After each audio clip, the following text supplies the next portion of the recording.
Votre mobilisation est réelle, mais pas encore suffisante. Aidez-nous, vraiment, maintenant. Financez TVL. C'est essentiel. D'avance, merci à tous.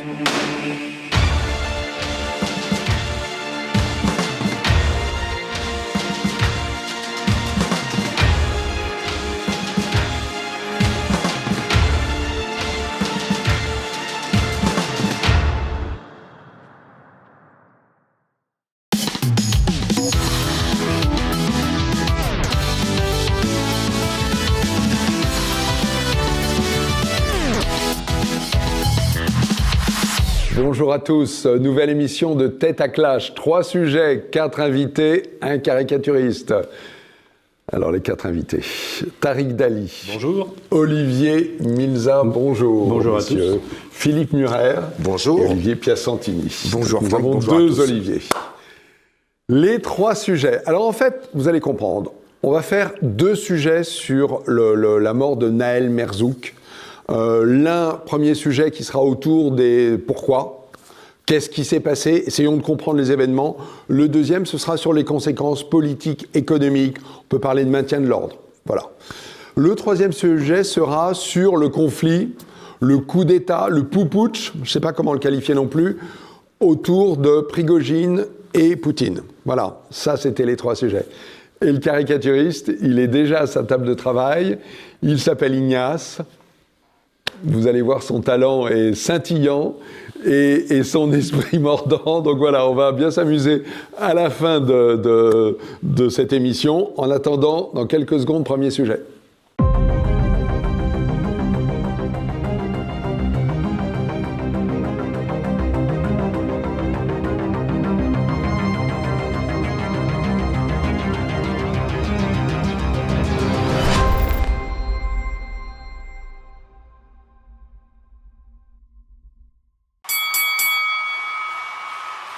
Alors, premier sujet, le 27 juin, il y a quelques jours donc, Nahel Merzouk au volant d'une Mercedes de location jaune, une AMG. Pour ceux qui connaissent, c'est des Mercedes qui sont préparées pour aller un peu plus vite et être plus performantes que les autres.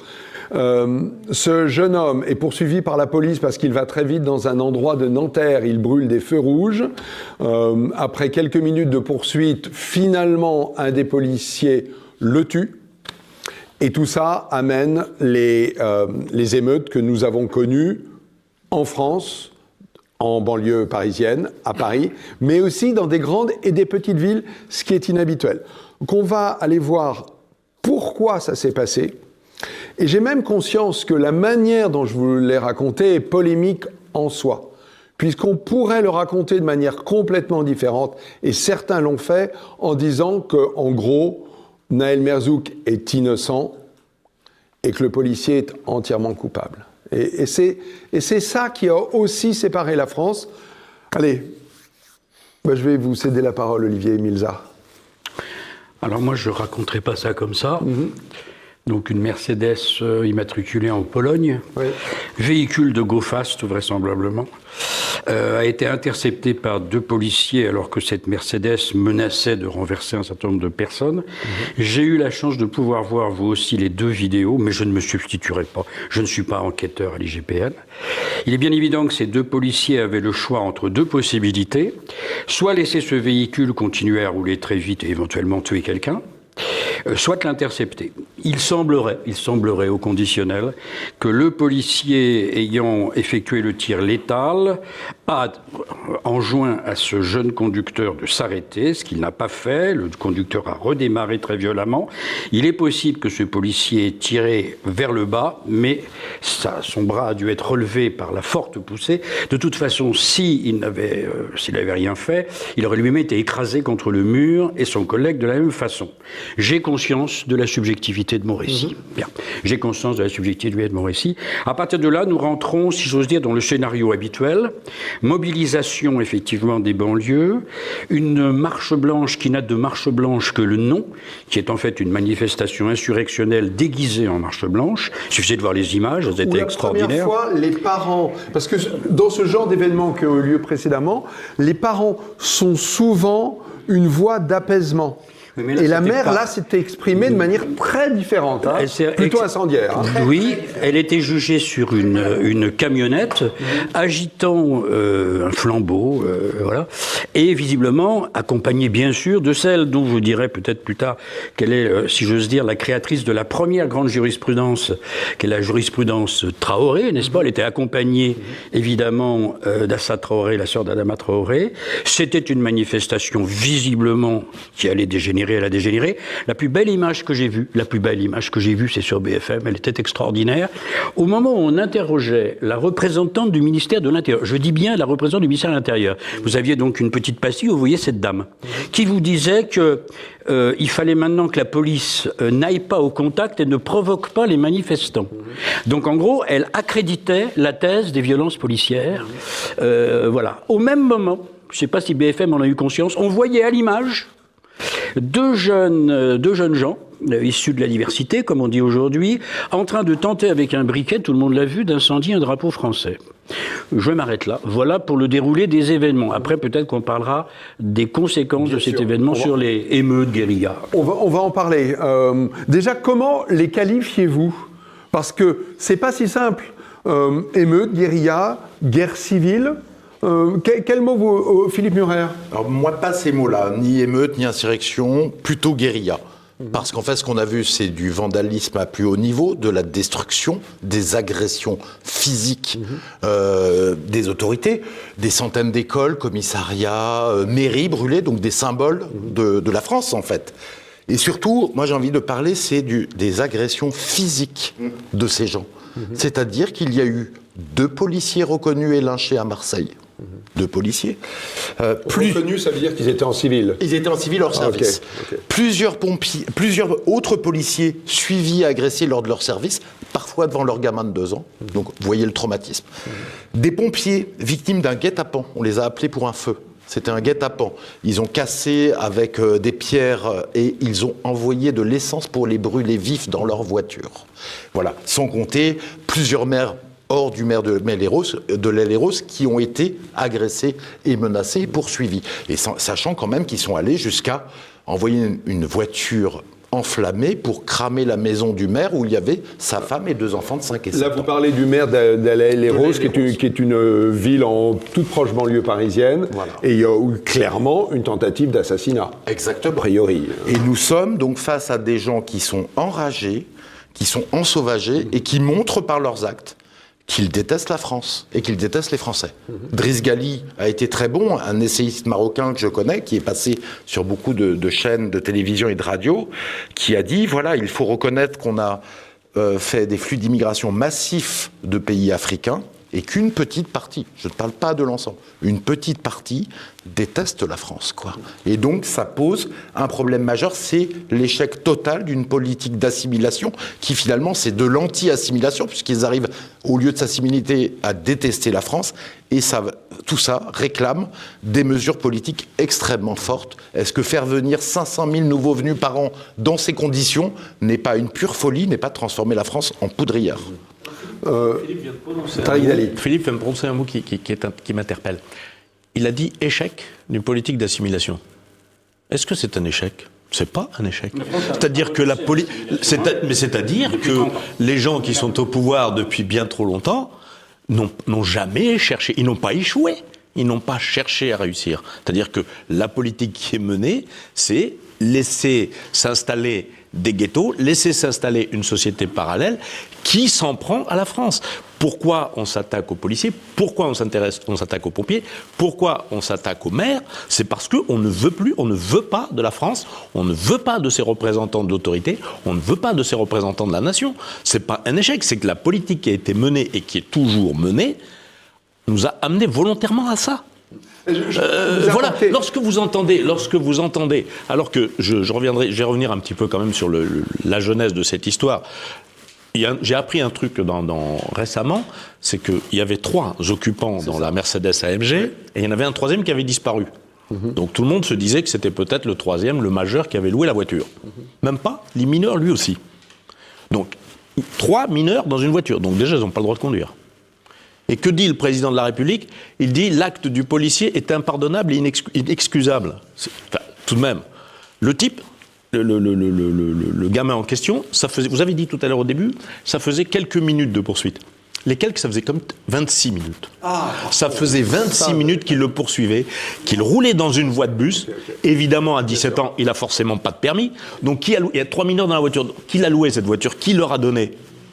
C'est pas eux qui sont allés la chercher, tout de même. Donc voilà. Et on trouve des excuses à ces individus. Enfin, tout de même, soyons sérieux. Donc, parler d'échec, pour moi, c'est pas un échec. C'est-à-dire que c'est les conséquences d'une politique délibérée de laisser une immigration incontrôlée et une immigration anti-française s'installer dans ce pays. Pia Santini plus Milza, je vais quand même m'interposer ou juste me glisser entre vous deux. Il y a une chose, moi, qui m'a frappé, c'est que je ne voyais pas de filles dans la rue. Il n'y a que des garçons.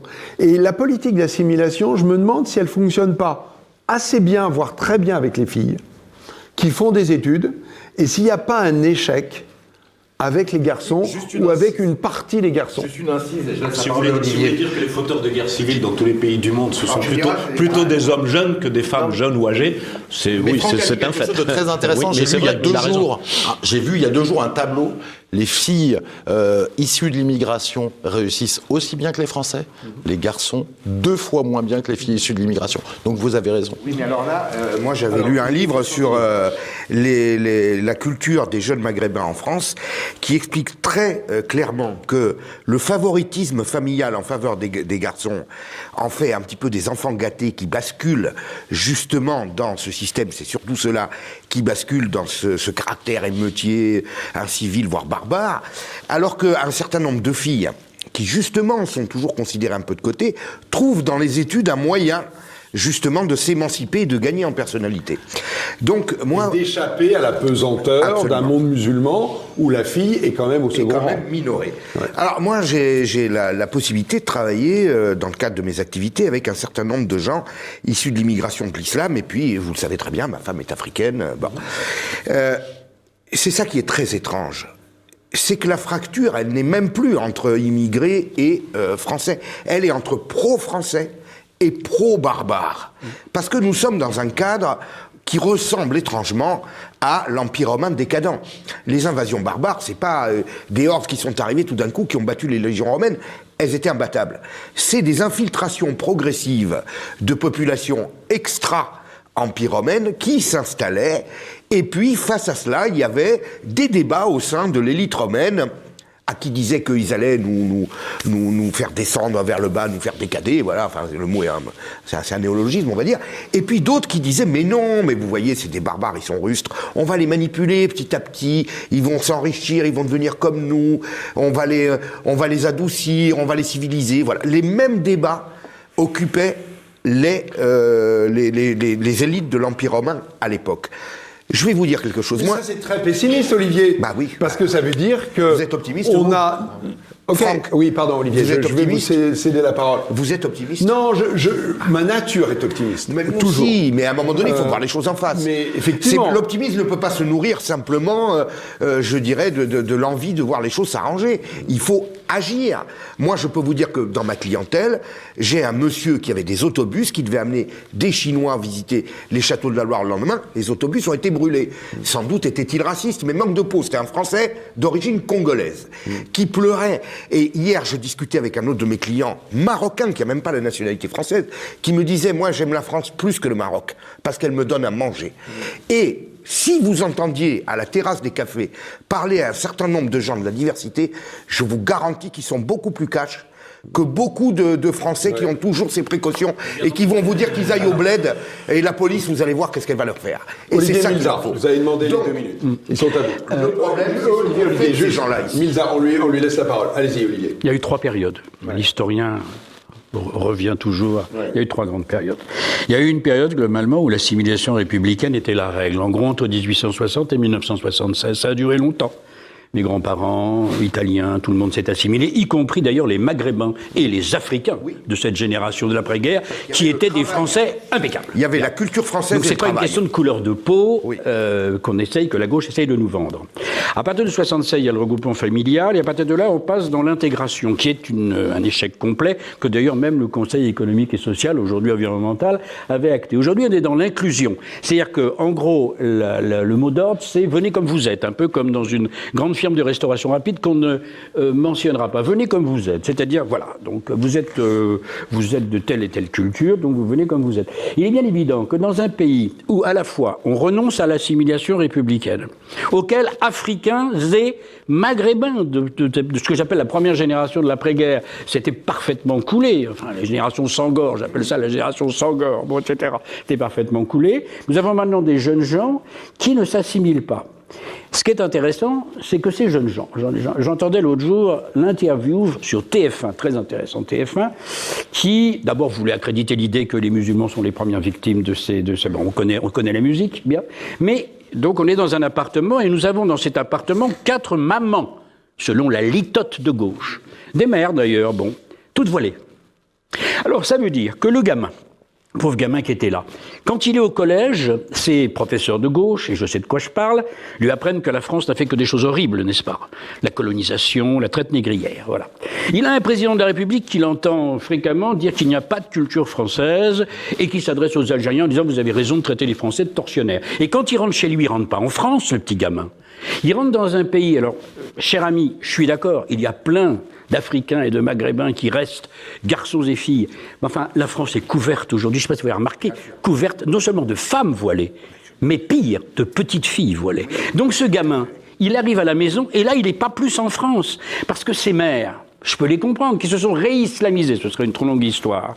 Il est bien évident qu'ils ne vont pas donner à ces enfants, même si elles ne sont pas d'accord avec les barbares, elles en sont les alliés objectifs à un moment donné. Olivier, ça c'est la photo. Le diagnostic et une explication historique. Qu'est-ce qu'on fait?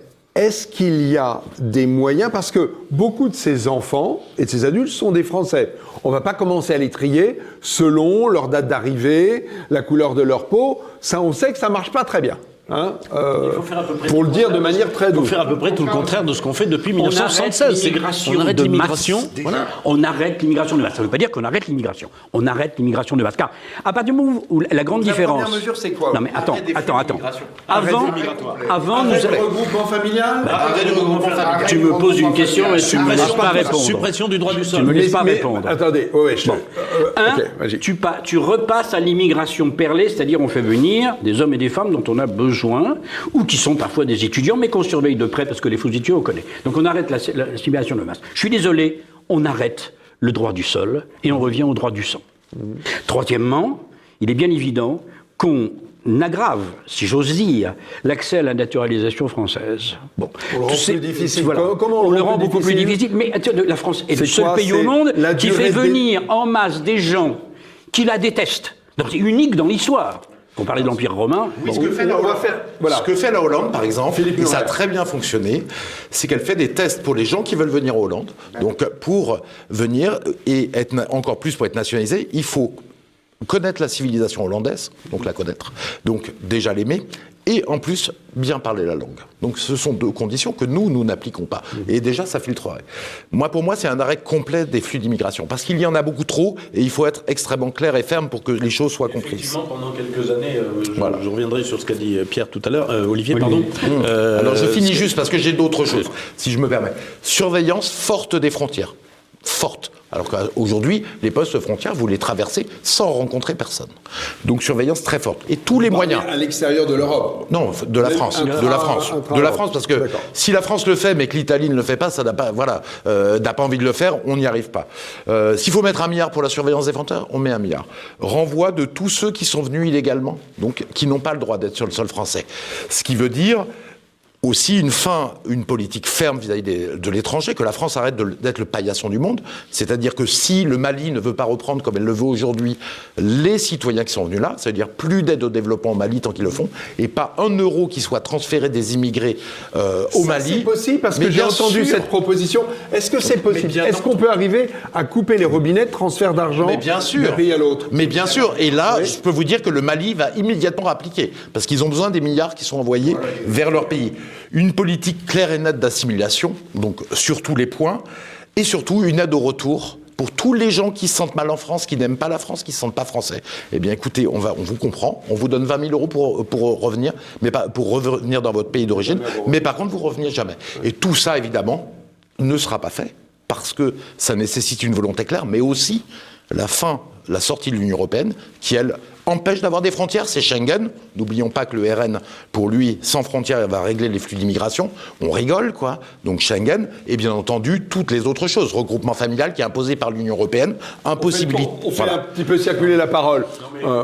Tariq Dali. Tout a été dit, je reviens à ce que je disais, c'est que c'est la politique qui a été voulue jusqu'à maintenant. Donc, effectivement, à peu près tout ce que vous avez dit, difficulté à obtenir la nationalité française, être extrêmement regardant et extrêmement parcimonieux en matière de double, triple, quadruple nationalité.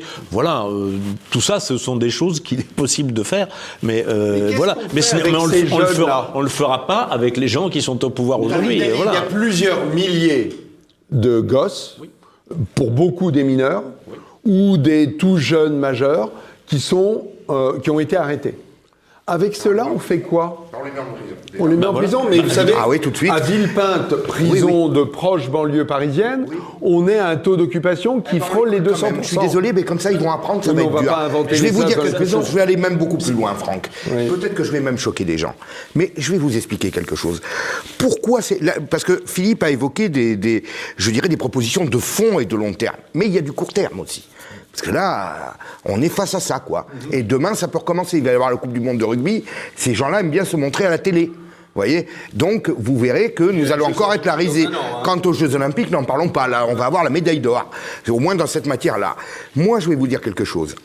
Ces jeunes se permettent tout parce qu'il y a plus ou moins, ils se sentent en situation d'impunité. Apparemment, ce coup-ci, la justice a été un peu plus sévère. Et donc, peut-être que ça va en faire réfléchir certains. Impunité. Et nous sommes le pays des droits de l'homme, on a l'impression que leur vie va passer au-dessus de tout. Moi je vais vous dire ce qu'il aurait fallu faire. Je vais vous choquer, je vais vous choquer. Ouais. Je pense que l'autre jour, face à ces émeutes, il fallait donner ordre à la police de disperser quoi qu'il en coûte. Quoi qu'il en coûte dans tous les termes. C'est-à-dire des sommations. Et si les sommations ne sont pas suivies, on tire. Ça n'a rien de choquant. C'est ce qu'on appelle la vous savez bien, oui, mais vous, Olivier, mais bon, on tire. Vous savez, ça s'appelle la proportionnalité. Voilà, la proportionnalité. Dans n'importe quel pays démocratique, si on t'attaque avec un bâton, tu réponds avec un bâton. On va prendre ces exemples. Si on t'attaque à la Kalachnikov, tu réponds avec une arme létale. Moi, j'ai vu une vidéo YouTube de Christian Bonnet, qui était le ministre de l'Intérieur de Giscard d'Estaing. Il y avait eu des émeutes sur un site où devait se bâtir une centrale nucléaire. C'est exactement comme ça qu'ils ont fait. Il y a eu 2 morts. Il est venu se présenter à la télé. Jean-Claude Borret lui a dit « Mon Dieu, il y a eu 2 morts et compagnie ». Il a dit « Il y a 2 morts, mais on ne peut pas arrêter le programme nucléaire français parce que des gens, quelques centaines de personnes veulent l'arrêter. » Donc, on ne peut pas, nous, notre pays tout entier, mourir à petit feu. Hein, au vu et au su de tout le monde, piétiné par de la vermine, oui, mais Olivier, il y a eu 2 ou 3 morts. Il y a eu la mort. Naël Merzouk. Certains disent qu'il a été exécuté. D'autres, comme vous ici, disent... Attendez, non, mais que c'est une bavure. C'est différent. Mais globalement, il y a eu des soulèvements. Il conduisait sans permis, s'est fait choper. J'ai bien compris, excusez-moi, je recentre un petit peu le truc. Si la police commence à tirer sur des émeutiers, alors qu'il y a eu des émeutes pour 1 mort, est-ce qu'on ne va pas vers la France à feu et à sang? Non, ça va s'arrêter tout de suite. C'est tout le problème, c'est-à-dire que la politique, c'est la politique du chien crevé au fil de l'eau. C'est la politique du chien crevé au fil de l'eau, c'est-à-dire que effectivement, les gens au pouvoir ne veulent surtout pas de vagues et effectivement, ils ne pensent qu'à apaiser, soi-disant, comme ils disent, et il ne se passe rien. Ils savent très bien qu'ils risquent rien. Ils vont se faire une garde à vue, ils vont sortir. Ils sentent que leur vie est prioritaire. Nous sommes le pays des droits de l'homme. Donc ils tuent la France pour rien. Et ils nous humilient devant tout le monde. On a perdu combien de millions de touristes là? Écoutez, vous me faites ma transition. Voilà. On va s'arrêter là, puisque scientifique là-dessus pour vivre. Merci Nous, beaucoup. on n'a pas le droit de vivre. Allez, Nous, on Olivier, n'a pas vous le droit allez de prendre la place travailler. que vous m'avez tendu la perche pour la transition. On se retrouve dans quelques minutes pour la deuxième partie, au cours de laquelle on va parler politique, économie, toutes les conséquences de ces émeutes. Allez, à tout de suite.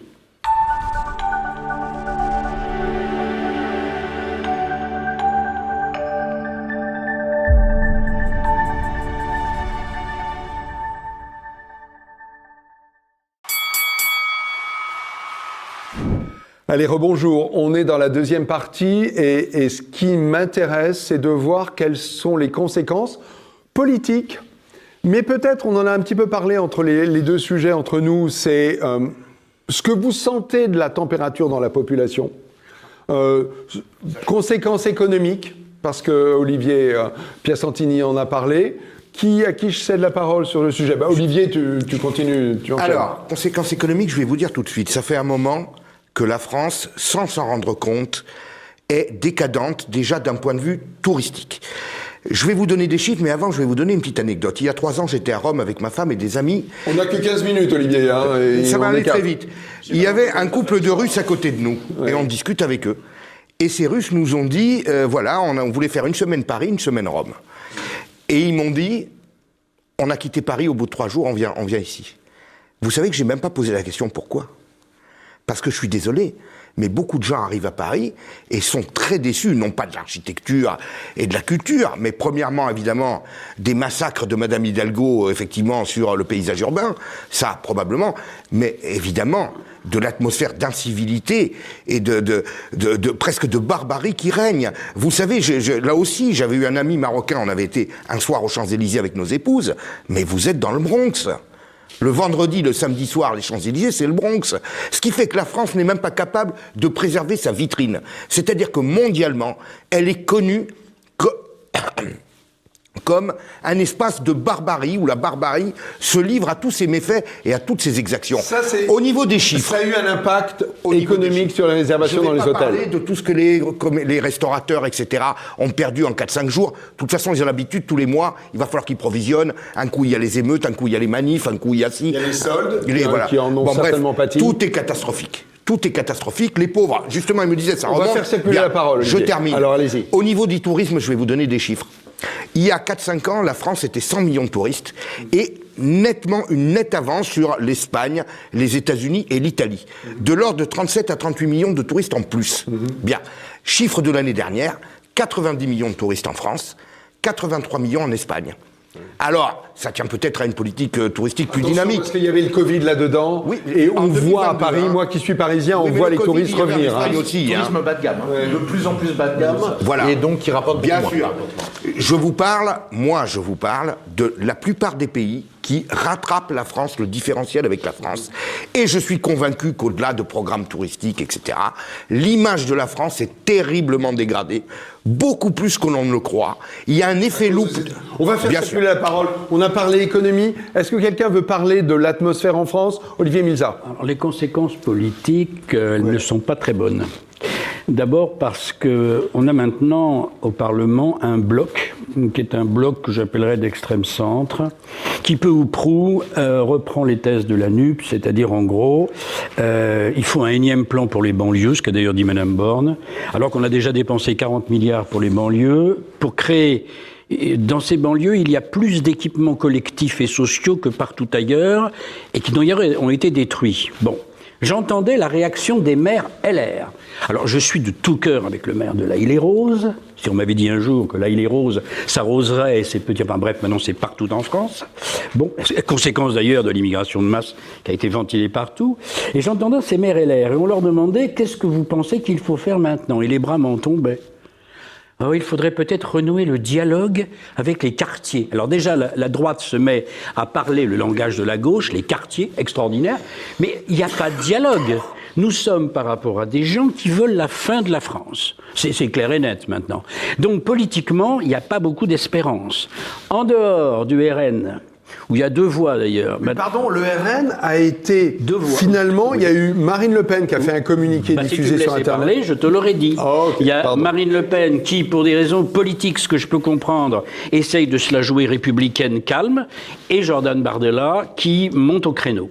Il y a évidemment Éric Zemmour qui n'est pas au Parlement, mais enfin qui lui courageusement toujours dit exactement les choses telles qu'elles sont, et éventuellement Debout la France. Mais pour le reste, voilà. Pardon, Ciotti est très véhément dans les médias.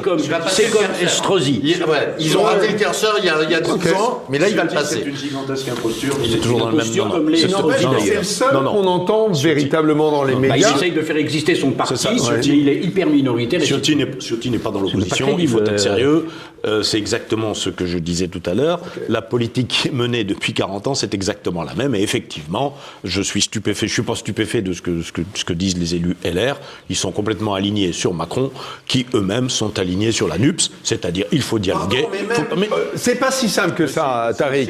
Mais si, Excusez-moi, je n'ai aucune même à confiance- l'intérieur de la je n'ai gauche et à aucune l'intérieur confiance de en la ça. NUP, Alors attendez, à la il y a eu NUPS, un gros différentiel. On peut peut-être faire un distinguo, effectivement, à la NUPS. D'une part, LFI et les Verts, qui effectivement sont sur une ligne d'extrême gauche totale, et effectivement le Parti communiste qui essaie de se distinguer en disant attention, faut être un peu ferme.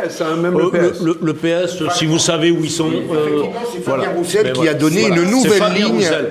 au Parti communiste, une ligne globalement- francophile, on va dire. Mais globalement, si vous grattez un peu plus, ça va pas. Voilà. Philippe Murer. Mais peut-être La gauche est la grande perdante. Très clairement. Déjà, elle ne pèse, la NUPES, c'est-à-dire toute la gauche réunie ne pèse que 24%, ce qui n'est pas grand-chose.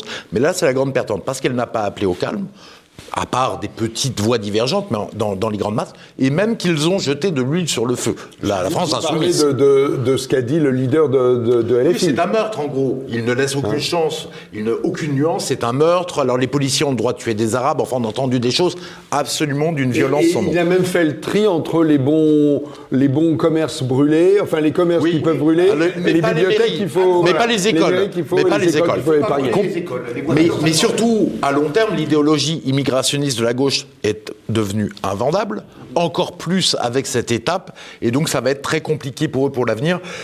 Et la politique de bisounours aussi est invendable. La politique de Macron. Ouais. Macron aussi est perdant, parce que Macron, sa politique, c'est aussi, même s'il a des termes beaucoup plus doux, c'est une politique immigrationniste très importante, et une politique avec aucune fermeté dans la justice, etc. Ça, c'est très clair. Et puis, Macron est aussi un grand perdant, parce que ça commence à faire beaucoup. C'est 6 ans de crise. C'est-à-dire 1 an et demi de gilets jaunes, 6 mois de manifestations, retraite, hôpital, confinement, passe vaccinal pendant 2 ans, 6 mois de retraite, émeute. Donc ça, c'est la cata. La troisième chose, c'est le RN, effectivement, est gagnant, alors que c'est un parti qui n'a pas beaucoup d'idées et pas beaucoup de choses. Simplement, ils sont fermes sur le régalien, ils se sont montrés fermes sur le régalien, sur la justice, sur la police.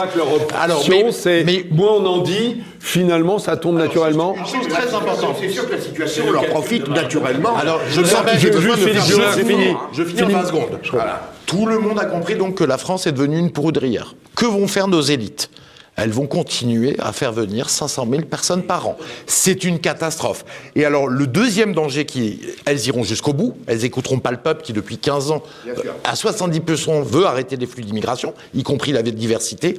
Et ce qui va se passer, c'est qu'on a un système totalement aux abois qui, à la fois, va continuer à transformer la France dans une poudrière et, en même temps, va faire une dictature. Parce que ce que demande Macron, c'est la censure des réseaux sociaux, XXL, donc la censure des voix opposées aux médias classiques, après avoir fait taire les médias classiques et une presse de cours. Est-ce que ça n'aurait... C'est Macron et LR. Parce que moi j'ai entendu le maire de la Baule, qui est soi-disant dans l'opposition, qui a dit l'ouvrier, il faut fermer TikTok et Instagram ou je sais pas quoi. Voilà, il a rien trouvé d'autre. Enfin, Est-ce qu'on peut... le pays brûle. Attendez, laissez-moi en placer une. Est-ce que cette mesure de couper les réseaux sociaux, alors qu'on sait que c'est un instrument pour se regrouper, passer des messages, est-ce que ça ne se justifie pas, au moins... Vous voyez, dans quel autre pays où il y a TikTok, puisque c'est partout, vous voyez ça. Parce que c'est la faute de TikTok. C'est pas la faute à TikTok, c'est la faute aux usagers de TikTok que nous avons ici. Donc, se défausser sur les réseaux sociaux, le président de la Startup Nation, écoutez, c'est ridicule. Moi, je vais vous dire une chose que je voudrais rajouter sur les causes très profondes de cette situation. C'est que nous avons en France ce qu'on appelle un modèle social. un modèle social. Envié partout, d'ailleurs, tout le monde le copie. Olivier, il faut que vous alliez vite dans ce que vous êtes. Il n'y a pas beaucoup de temps, et Milza, il est fou furieux. Nous finançons. Il pense que c'est vous qui distribuez la parole et nous pas finançons, nous qui la prenons. Donc, avec les RSA, les allocations, les CAF et les autres, nous finançons le désœuvrement et, je dirais, la capacité de nuisance des gens que nous avons en face de nous. Voilà quel est le problème. Olivier Milza. moi, je voudrais pas du tout évoquer ça, mais c'est excellent. Je voudrais évoquer les conséquences, parce que quand tu dis conséquences politiques, on a un peu parlé des conséquences politiciennes. Puis politique, c'est aussi politéia, c'est-à-dire la gestion de la cité. Oui. Dans les mois qui viennent, on est bien d'accord qu'il n'y a plus de politique de maintien de l'ordre possible. On est bien d'accord que la jurisprudence Traoré, auquel s'ajoute maintenant, je m'excuse de ces termes, la jurisprudence Naël, qui fait que maintenant on va traiter de tueur un policier qui interrompt des malfrats, fait que désormais il n'y a plus de politique de maintien de l'ordre. Donc impunité totale. Il n'y a plus, si vous voulez, de légitime défense, et ce n'était pas un lapsus, il y a une légitime défausse de toute la classe politique. Et une politique et une police et une gendarmerie mises en accusation. Il n'y a plus de politique de maintien de l'ordre. Et est-ce que je peux vous dire... C'est tout. Donc il y aura d'autres guérillas. Ok. Est-ce que... je vais vous dire exactement le contraire. Très bien. Pour une raison toute simple. Est-ce que vous ne pensez pas que ces émeutes sont un point de bascule d'une grande partie de la population qui, avant, était peut-être un peu tolérante, et maintenant va l'être de moins en moins, et va donc de plus en plus appuyer la police dans sa fermeté. Autrement dit, la fermeté de la police sera encouragée. Vous avez raison, Franck. Là, moi, je pense aussi à un effet de bascule dans la population qui, là, est en colère et a compris qu'il y a un problème grave de guérilla. Mais les élites politiques vaniteuses n'en feront rien. Elles censureront la population qui s'insurge contre ça. Elles censureront, elles feront en sorte. Et les cagnottes qui ont été mises en place montrent bien, très simplement, que les Français soutiennent le policier. C'est une très bonne quoi image. Qu'il en coûte. Sauf que voilà, on fait quoi gros, à part remplir la cagnotte, on fait quoi? Pas grand-chose. Voilà, c'est tout. Je reprends sur cette histoire de cagnotte. Effectivement, le 1 600 000 récolté pour défendre la famille du policier est significative. Mais lorsque Mme Borne dit que ça pose problème, cette cagnotte pose problème, elle met de l'huile sur le feu, elle aussi. Tout comme Macron, qui accuse le policier avant même que... Elle pose problème, elle pose problème. Non, moi, cette cagnotte me gêne. Pourquoi moi, elle me gêne parce que aider juridiquement un petit peu le policier à se défendre, je suis tout à fait d'accord. Il s'agit quand même d'une bavure, même si le policier a beaucoup de circonstances atténuantes. Beaucoup de circonstances atténuantes. Je ne suis pas convaincu que ce soit une bavure. Et je pense qu'effectivement, ce qu'a fait Jean Messia est une bêtise de provocation à l'égal du personnage, qui est un personnage provocateur, et je ne pense pas que ce soit intelligent. De la fermeté, oui, mais pas de la provocation. De remettre l'église au milieu du village. Ça permet de mettre l'église au milieu du village. Dans le cas de Jean Messia, je trouve que c'est astucieux parce que c'est beaucoup plus politique que financier. Vous nous parlez de petits anges, comme dirait M. Mbappé. Nous, des vrais petits anges, on en a à peu près 485 de francocides depuis une quinzaine d'années. Vous nous parlez de marche blanche. Nous, on fait de vraies marches blanches dignes, vous pas. Et la cagnotte, elle est là aussi pour essayer de montrer, effectivement, c'est peut-être maladroit, je suis d'accord, ça est bon, mais elle a surtout une fonction, je dirais, politique et de réplique à la cagnotte qui, elle, a été organisée immédiatement pour le jeune Naël. Madame Borne n'arrive pas à redire, accessoirement. Donc, oui, mais est-ce qu'effectivement, la cagnotte n'est pas attaquable parce que je viens d'apprendre à cette occasion que cet argent ne pourrait pas être utilisé pour les droits de la défense, pour payer la défense de la famille du policier, pour payer d'éventuelles indemnités dues à la famille de Naël. Est-ce que là, il n'y a pas quelque chose qui, au moins d'un point de vue juridique, est au minimum une maladresse ? Je ne sais pas si c'est une maladresse. Dans le contexte, on n'est plus à ça près. Vous voyez ce que je veux dire ? Voilà, je pense que là, encore une fois, notre pays est au bord du gouffre. Donc moi, maladresse, pas maladresse, je pense qu'il faut montrer tous les jours et que tout le monde montre que nous sommes Français avant tout, que nous défendons la France et que nous en avons marre de ces gens. Mais la France, elle est très diverse et ça date pas d'il y a des années 70. 80%, aujourd'hui, elle soutient le policier, ou elle minimise en tout cas, et à 80%, elle en a marre des 20% qui foutent le boxon. Alors qu'elle le démontre électoralement. Parce que moi, je ne suis pas très optimiste là-dessus. Les mêmes Français qui applaudissaient la police sous Charlie, 3 ans plus tard, la maudissaient et la vouaient aux gémonies. J'ai peur que notre opinion publique soit aussi prisonnière de 2 choses. 1, Elle a peur, et la peur vous permet de contrôler l'opinion, et la peur vous fait aller plutôt bon. Je finis. Elle a peur de tout. Elle a peur des émeutes, etc., etc. Et surtout, ce que vous minimisez, c'est la propagande sur elle depuis 40 ans.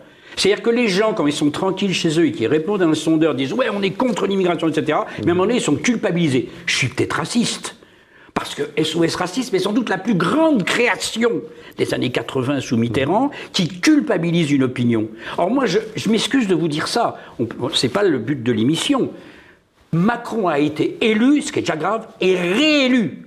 Alors, les gens qui ne voulaient pas de Macron, mais qui ont quand même voté Macron pour ne pas avoir le chaos, ils ont eu Macron et ils ont eu le chaos. Alors, soit dans quelques années, les Français se réveillent, soit alors vous aurez... Monsieur... Là, vous avez raison, il y a une propagande. J'ai écouté France Info. 2 jours de suite, 5 minutes. Insupportable.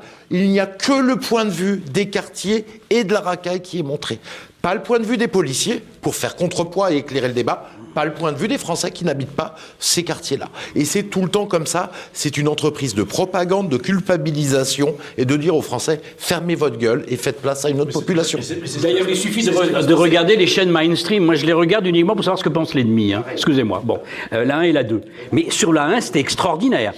Le policier, de même que, m'excuse, l'Ukraine est forcément merveilleuse et la Russie épouvantable, mais immédiatement, à la seconde même, le flic était un salaud qui avait tiré et le jeune homme était qualifié d'ange ou de jeune homme, etc. Mais ça a été immédiat. Et toutes les sensations... Ça marche plus, mais ça marche en moment. Si, ça marche. C'est le mot de la fin, Olivier Piacentini. Il reste 10 secondes. Beaucoup moins qu'avant.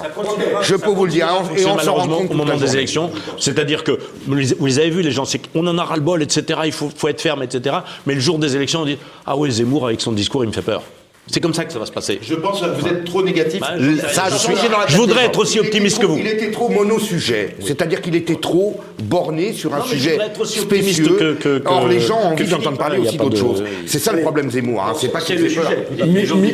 Olivier Milza m'a offert ma transition. Merci beaucoup, Olivier Milza. On arrête pour le deuxième sujet, mais vous avez bien compris qu'on aurait pu faire, 1 heure ou 2 dessus, tellement le sujet est divers. Et moi, j'avais noté quantité d'incises possibles. Le temps va trop vite. Allez, on se retrouve dans quelques minutes pour parler Ukraine-Russie. À tout de suite. Retrouvez et achetez les livres des invités de TVL dans la boutique de votre chaîne sur tvl.fr.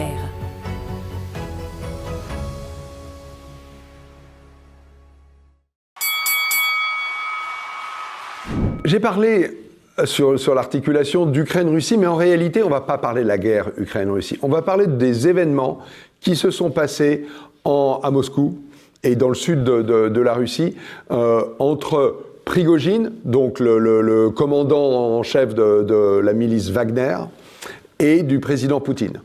Moi, je vais vous dire une chose. J'ai constaté les faits, une révolte, une marche sur Moscou, un demi-tour, mais qu'est-ce que ça voulait dire? Quelle a été la réaction? Pourquoi Poutine n'a pas écrasé la révolte? C'est tout ça que je voudrais aborder avec vous. Qui prend la parole en premier? Olivier Piacentini? Qu'est-ce que vous avez compris des événements? Comment vous les analysez? Parce que c'est assez opaque, parce qu'il faut bien comprendre que tout ce qui se passe en Russie est assez opaque, et en temps de guerre, a fortiori. On est en face d'une guerre. D'après les rumeurs dont j'ai pu avoir quelques vents, il s'agirait tout bonnement d'une question d'argent. C'est-à-dire qu'en réalité, depuis quelque temps, pour motiver ses troupes, Poutine aurait augmenté les salaires de ses soldats, consacré plus de moyens, etc. Et qui aurait subi, je dirais, les coûts budgétaires de cette politique? Wagner. D'où la révolte de Wagner. C'est pas une révolte géostratégique, parce que ces gens-là, à mon avis, ne sont pas de si grands patriotes et ne sont pas des gens investis d'un grand idéal. Bon, d'où le problème. Et le problème... Ce qui voudrait dire que la non-réaction ou la faible réaction de Poutine serait justifiée parce que finalement il savait que c'était une forme de révolte de gladiateurs, comme il y en avait dans la Rome antique. Ils se sont couchés. Poutine est un faible, mais bien proportionné, je pense, bien calibré. Poutine voulait éviter une effusion de sang. Et Poutine n'est pas du tout le type qui écrase tout, hyper violent que décrit l'Occident. Il peut être faible sur certaines choses. Il peut être un peu faible. Moi, ce qui me paraît intéressant, c'est de voir que quand même, Poutine a suivi là les États-Unis avec la création d'une armée de mercenaires comme Blackwater, les Américains. Et là, il a fait quand même une erreur. Parce que c'est vieux comme le monde. Quand vous payez des mercenaires et vous n'avez pas une armée, ces mercenaires peuvent se retourner contre vous. Et là, très clairement, il y a perdu en termes de popularité, à l'intérieur et à l'extérieur, même s'il a géré, on le dit, très correctement, sans effusion de sang. Mais il l'a payé. L'armée ukrainienne, en tout cas, c'est une des conclusions, elle est assez faible, puisqu'elle n'a pas du tout profité de ce moment quand même très compliqué pour les Russes, pour l'armée russe, pour avancer et pour gagner des places. Ça a duré 3-4 jours en réalité, donc ça n'a pas été la révolte de très longue durée qui aurait pu dégarnir les flancs pour aller protéger Moscou. Mais ça n'a pas été le cas. Un coup au moral pour l'armée russe qui était fort. La dernière chose, moi, ce que m'a dit un ami qui connaît très bien la Russie et qui connaît des hauts personnages du régime, il me dit Poutine fait une erreur en ce moment. À force du pouvoir, il y a une forme d'usure, c'est-à-dire qu'il écoute trop les courtisans et pas assez les grands serviteurs de l'État. Et malheureusement, c'est pour ça qu'il a laissé. Il n'a pas vu ça arriver, et il l'a laissé arriver, il y a perdu un peu, quoi. Parce que quand on écoute les analyses, certains disent que Poutine en sort renforcé, parce que magnanime, et d'autres disent qu'il en sort très affaibli, parce que n'ayant pas réprimé, et donnant un signal comme quoi, dans l'armée, si demain un général se lève pour le combattre, il peut passer cette fois-ci. Olivier Milza. Alors, moi, je suis assez d'accord avec ce que disait Olivier. D'après ce que je sais, après la bataille de Bakhmout, il y a eu un problème de contrat. C'est-à-dire qu'on arrivait à la fin du contrat de Wagner. Les gars de Wagner avaient beaucoup souffert au niveau des pertes humaines, n'étaient pas du tout contents qu'on ne leur renouvelle pas leur contrat. C'est une armée privée, ils ne sont pas une armée prosélyte. Donc payé par voilà. Donc il a commencé une marche sur Moscou que immédiatement Poutine, qui est d'abord et avant tout un grand homme d'État, il a compris. Il a stoppé, il a sûrement reconduit le contrat, la question n'est pas là. Et surtout, Poutine, ce qu'il veut, c'est négocier avec Wagner, parce que, alors élevons le débat, Poutine ne veut surtout pas rentrer dans une guerre conventionnelle avec l'armée russe elle-même. Il préfère continuer cette guerre conventionnelle de forte intensité, par petits paquets, pour ne pas donner aux Occidentaux l'occasion de dire qu'il rentre en guerre avec 1 million d'hommes et qu'il va en tout envahir. Donc, je dirais pas qu'il en sort renforcé, mais sûrement pas affaibli. Il a su avec beaucoup d'intelligence contourner le problème. Wagner a arrêté sa marche sur Moscou, qui était une marche de type qui voulait renouveler leur contrat. C'était, à mon avis, pas du tout une marche de gens qui voulaient prendre le pouvoir. Qu'il y ait une opposition au sein même de l'État russe, c'est tout à fait possible. Des tensions au niveau de la stratégie de guerre. Est-ce qu'on se contente du Donbass? Est-ce qu'on va au-delà? Bon, etc. Bon, Olivier Milza, le discours de Poutine le matin, c'était pas du tout un discours. Ces gens-là demandent de l'argent. Arrêtez-vous, on va vous en donner. C'est des traîtres, la patrie est en danger. C'est le même cas qu'en 1917.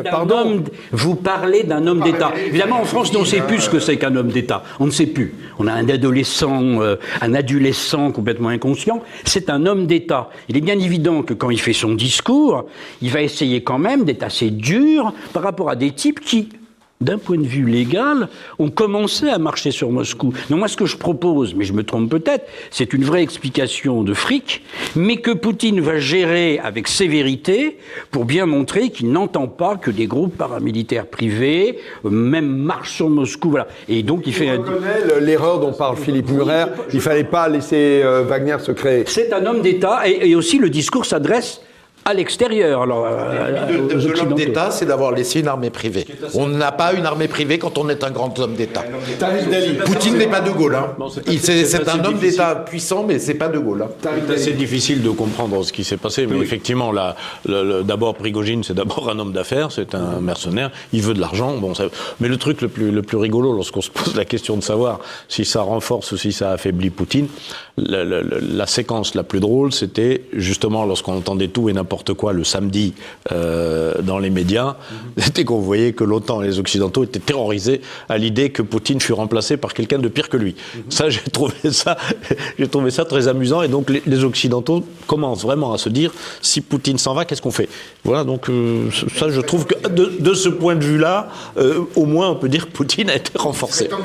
Voilà. Oui, c'est légitime en même temps pour tout le monde de vouloir finalement un interlocuteur un peu stable dans une situation qui est déjà compliquée. Vous avez parfaitement raison, mais ce qui serait aussi légitime, c'est que l'Occident et la France en particulier, parce que je suis français, je m'intéresse aux intérêts de la France, quel est notre but de guerre? Pourquoi on s'est embarqué dans cette affaire aussi? Ça serait peut-être intéressant de le savoir. 2000, et ça, je n'ai pas la réponse. Depuis 2000, la guerre. Depuis 2000. Oui. Bon, puis l'arrivée au pouvoir de bien. On avait un partenaire stable. Absolument. On a eu un partenaire stable qui nous a tendu, enfin incroyable. 15 000 fois la main. 15 000 fois la main. Qui voulait même être associé à l'UE, qui voulait être associé à l'OTAN, qui nous montrait, c'était pas Khrouchtchev, le baratin du 20e congrès, c'était vraiment un homme qui voulait s'ouvrir sur l'Occident. La seule réponse a été de déstabiliser son pays. À l'époque, nous aurions pu parfaitement discuter avec lui. Et d'ailleurs, je dirais que ça se terminera de toute façon comme ça. Hein, on discutera, il y aura un traité de paix très long, à croire que les gens ne lisent plus les livres d'histoire. Ça se terminera par un traité de paix, ce sera âpre comme négociation. Voilà, on n'a pas voulu, on a diabolisé Poutine pratiquement depuis 2000, affreux ancien du KGB, oligarque, etc., etc. On n'a pas voulu voir sa façon de voir. Et donc aujourd'hui, évidemment, on a beau jeu de dire, c'est tout à fait occidental, quand tu pousses quelqu'un à devenir un peu plus radical, ah, vous voyez, il s'est radicalisé. Non, simplement, il a une vision de l'Occident qui est d'ailleurs la mienne. Il était tellement l'ennemi de Poutine et de la Russie que Poutine a dit, puisque vous me désignez comme ennemi, effectivement, là j'y vais à fond, quoi. C'est clair.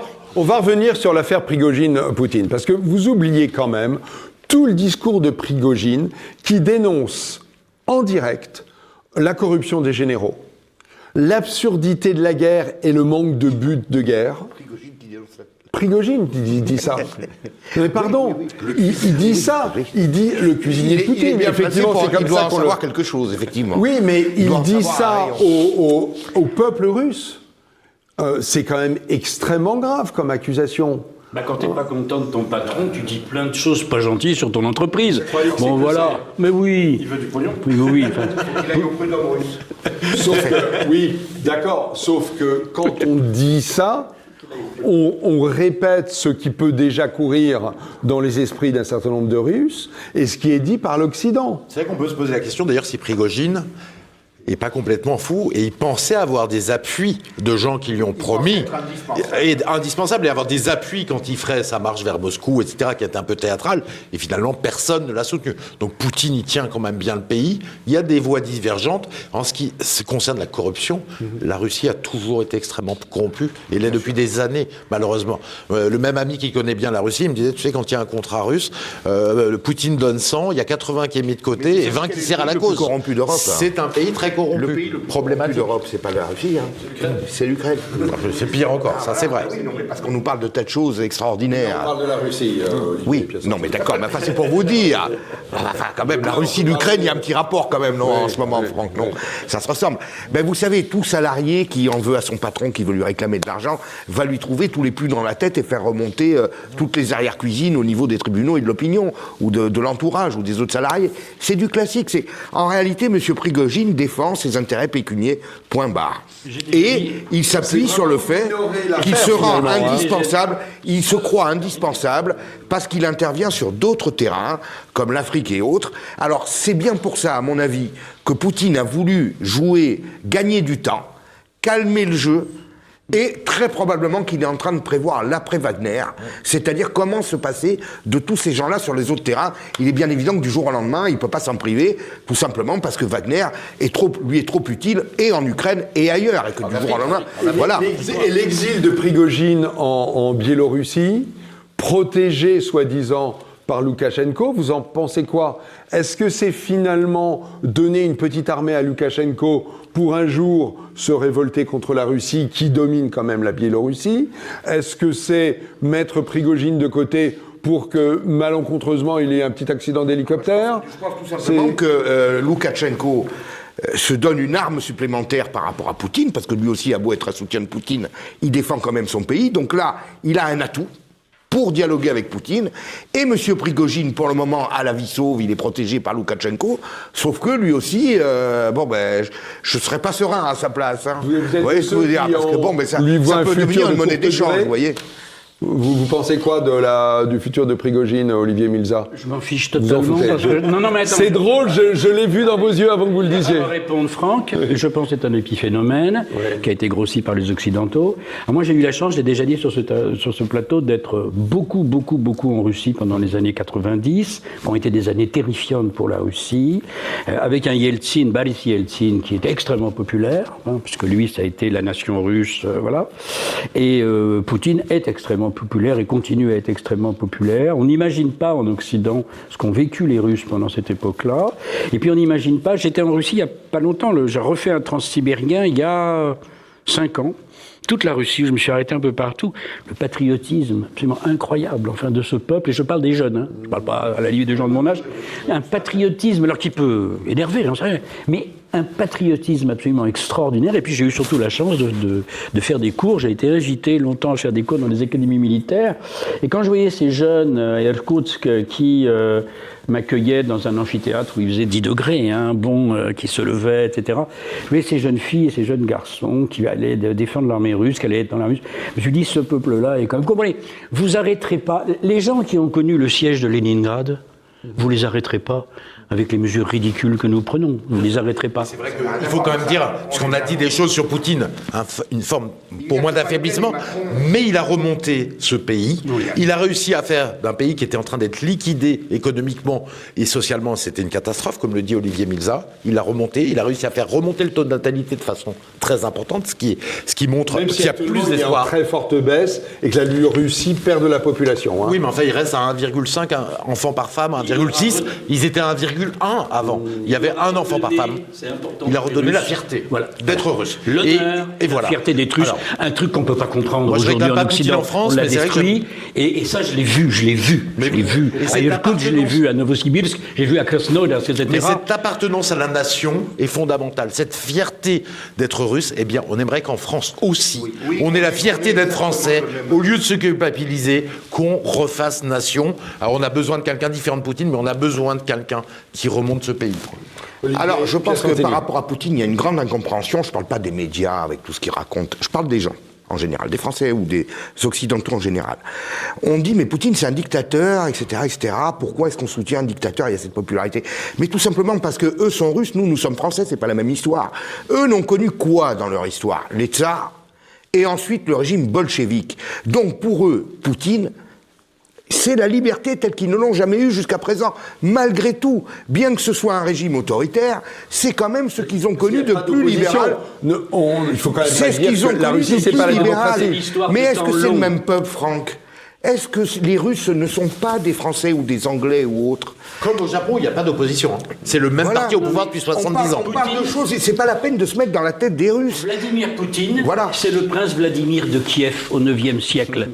Et c'est là, je ne voudrais pas polémiquer, mais enfin, le monde russe s'est forgé à Kiev, n'est-ce pas? C'est Vladimir de Kiev.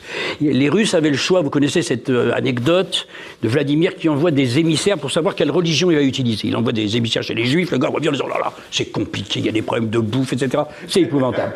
Il envoie des émissaires chez les catholiques à Rome, alors les papes romains, ils couchent ensemble, c'est abominable. Et il envoie un représentant à Constantinople, n'est-ce pas, auprès du Basileus de Constantinople.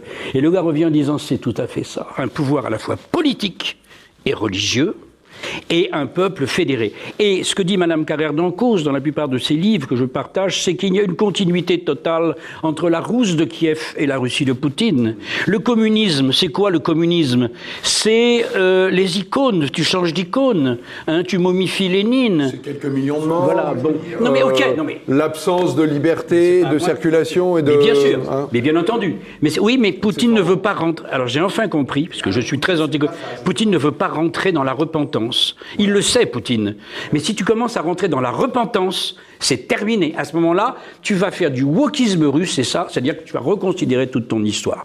L'histoire russe est une histoire de temps long, brodélienne, et Poutine est celui qui prend cette histoire en totalité. Ça ne veut pas dire qu'il l'accepte dans sa totalité. Il n'y a pas des morceaux d'histoire. Nous, on est dessus.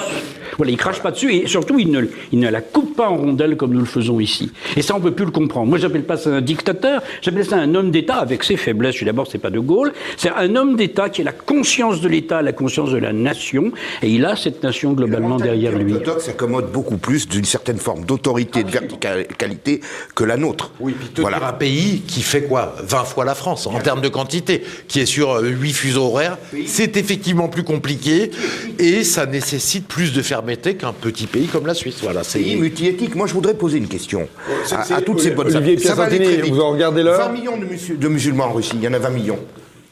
Vous entendez parler de problème actuellement? Ça fait bien longtemps.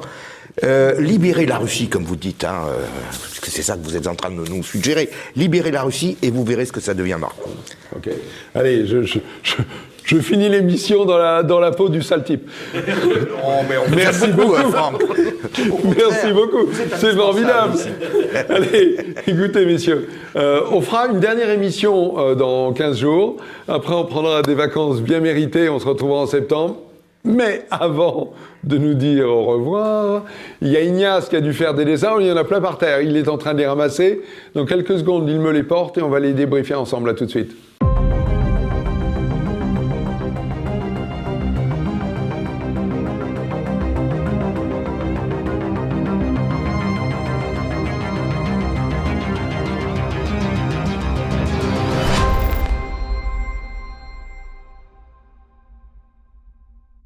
Allez, rebonjour, Ignace, que je regarde du coin de l'œil. Cet individu est à surveiller, je peux vous dire. On fait quelques dessins. Allez, on commence par le premier. Olivier Milza, très docte. On faisait un prof en même temps. Et la cagnotte pour le policier supérieur à celle de Naël, c'est un choix démocratique par l'argent. Oui. Allez, Piacentini, toujours sur l'insécurité. Belle tête, Piacentini. Insécurité. Olivier Piacentini s'inquiète pour les touristes. Les touristes vont troquer leur Bermuda contre des gilets pare-balles. Ah oui. T'imagines les ventes chez Vuitton? Bien sûr. Je voudrais profiter, peut-être que mes collègues se joindront à moi, pour dédier cette émission aux forces de l'ordre et aux pompiers qui étaient sur le feu. Je pense qu'ils méritent vraiment qu'on leur consacre cette émission parce qu'ils ont vraiment souffert et ils étaient en première ligne. Merci pour eux. Philippe Murer, alors on voit la cravate et les lunettes assorties. Il faut emmurer la France contre l'immigration. Oui, avec Murer, c'est un peu radical. Hein, on n'est pas prêt de sortir de ce pays. Allez, c'est moi, tiens. Franck Tanguy, plus sévère avec les jeunes que le préfet de l'Hérault. De clash et au lit. Ça, je ne l'ai pas dit, mais je l'ai pensé. Vous avez bien raison. Merci Ignace d'avoir vu. Et je trouve que celle-ci, c'est le pompon. Elle est très très bien. Le chef du groupe Wagner se radicalise. Je passe à Metallica. Et d'ailleurs, ça tombe bien, le W devient un M inversé. C'est excellent. Allez, si c'était si simple, la politique internationale. Merci beaucoup, Ignace. Donc, rendez-vous dans 15 jours pour la dernière émission de cette saison. Et vous connaissez la consigne, faites des enfants et on se retrouve dans 15 jours. Et vous aurez 2 mois pour vous exercer. Allez, à bientôt. Merci.